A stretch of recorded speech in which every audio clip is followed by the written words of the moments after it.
Welcome to today's Clergy Check-in for Monday, May 3rd. When I woke up this morning, I went on CNN, as I do each morning, and saw two stories that don't appear on the surface to be related, but sadly are. One has to do with the new oil fields they believe they have found in Namibia that, if correct, would be able to produce 12 billion barrels of oil.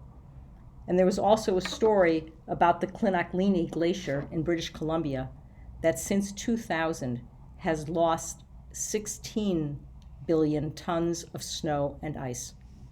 Surely, if the drilling will take place in Namibia to take that oil out of the earth, it will just intensify, by all predictions, global warming again taking place at a higher level.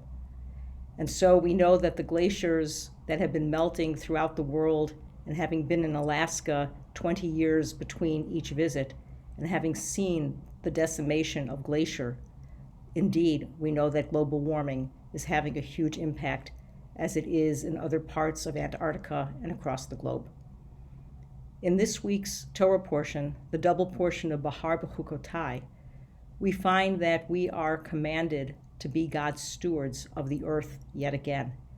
We are told that there is to be a release on the land, that there is to be a sabbatical of the land every 7 years.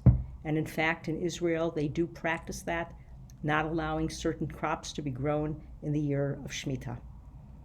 And 7 times 7 years after the 49th year, in the ancient land, there was to be what was called a Yovel, a jubilee year, in which the land returned to its original owners, that if people were indentured servants, they too were returned to freedom. In Israel today, no one owns land.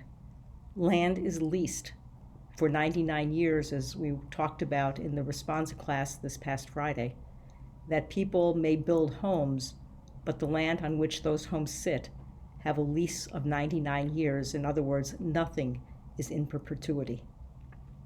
And so as we look at these portions, which are really intrinsic to Jewish understanding of what it is to be God's partner in nature, we learn that if we don't do that, there is serious repercussion, at least according to God's law.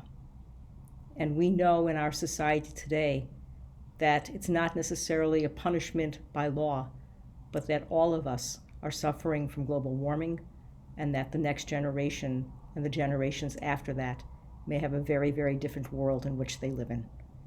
And so I hope these two portions can give us guidance and direction, and that we can again determine what it is that each one of us can do to be God's stewards for our world.